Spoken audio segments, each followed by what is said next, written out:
আজ দিন ভালোবাসা প্রীতি ও শুভেচ্ছা জানিয়ে কয়েকটি কথা বলছি। আজ 25শে বৈশাখ। 25শে বৈশাখ কবিগুরু রবীন্দ্রনাথের জন্ম। এই রবীন্দ্রনাথ কে, যে যার জন্মদিন আজকে 166তম জন্মদিন, যেখানে দেখবেন রাস্তার মোড়ে মোড়ে বিভিন্ন বিদ্যালয়ে আমাদের যে ক্লাবগুলো আছে, ক্লাবে গৃহস্থ ঘরে উদযাপিত হয়, মানুষ স্মরণ করে। তার সঙ্গে আমাদের সম্পর্কটা কোথায়? আসলে আমাদের শৈশব থেকে, ছেলেবেলা থেকে গোটা জীবন মরণের সময় পর্যন্ত একটা মানুষের যা যা অনুভূতি তা রবীন্দ্রনাথ প্রকাশ করে গেছে অনবদ্য ভাষায়। এবং বাঙালির জন্য আরেকটা তিনি তীর্থ তৈরি করে দিয়ে গেছেন। শান্তিনিকেতন বলে যে জায়গাটা, সেটা কিন্তু ভুবনডাঙ্গার মাঠ। শান্তিনিকেতন বলে কোনো জায়গা ছিল না, কিন্তু এই ভুবনডাঙ্গার মাঠে ছিল ডাকাতদের উৎপাত।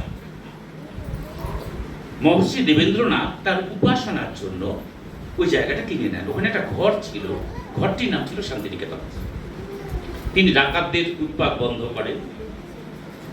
সেখানে রবীন্দ্রনাথ যে ভারতীয় যে গুরুগৃহ, যেখানে আমরা তপবনে থেকে যে ভারতীয়রা পড়াশোনা করতো, তার একটা পরিবেশ গড়ে তোলেন। কিভাবে গড়ে তোলেন আমি তাই দু একটা গল্প শোনাই, কোনো তথ্য নয়, গল্প।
আর একটু যখন বড় হবে রবি ঠাকুরকে আরো ভালো বুঝবে। এই যে বাচ্চাটি বিচিত্র স্বাদ কবিতাটি আবৃত্তি করে গেল, এটা তার ভেতরে একটা অন্য ধরনের আনন্দের সঞ্চার করেছে। যে ছোটবেলায় যে আনন্দটা সে পাচ্ছে বিচিত্র স্বাদ বা শিশু ভোলানাথ কাব্যগ্রন্থের বিভিন্ন কবিতা পড়ে বড় হয়ে সে যখন আরো বড় হবে তখন সঞ্চয়িতার ওই কবিতাগুলো যখন সে পড়বে তখন সে বুঝবে জীবনের মানেটা কি, জীবন মানে কি। জীবনে আমাদের অনেক দুঃখ, কষ্ট, আনন্দ, বেদনা সবকিছুই থাকে এবং জীবনের প্রত্যেকটি মুহূর্তে আমাদের আনন্দে, আমাদের বেদনায়, আমাদের দুঃখে, আমাদের কষ্টে একটা মানুষের মনে যা কিছু হয় সব কিছুর পাশে রবীন্দ্রনাথ থাকেন। তোমরা এখন বুঝবে না এটা, আরো যখন বড় হবে তখন তোমরা এটা বুঝতে পারবে। যখনই তোমরা রবীন্দ্রনাথের গান শুনবে বা রবীন্দ্রনাথের কোনো কবিতা পাঠ করবে বা নিভৃতে ঝড় তো তারই মুক্তিদাতা, তারই বা কিসের হয় নমস্কার। আনন্দে মাঠে মাঠে বেলা কাটে, সকাল হতে সন্ধে, রৌদ্র উঠে বৃষ্টি পড়ে, বাঁশের বন পাতা নড়ে, পাতা জোটে। ধন্যবাদ সবাইকে। শিশুদের স্বপ্নকে পূরণ করতে আমরা সকলে মিলে এই আজকের দিনে 25শে বৈশাখ রবি ঠাকুরের জন্মদিনে আমরা প্রতিজ্ঞাবদ্ধ হব, আমরা যেন আমাদের শিশুকে রবীন্দ্র ভাবনায় ভাবিয়ে তুলতে পারি, আমরা যেন শেখাতে পারি রবি ঠাকুরের বিভিন্ন দিকগুলো বিভিন্ন লেখার মধ্য দিয়ে তা ফুটে উঠবে আপনার শিশুর অন্তরে। ধন্যবাদ।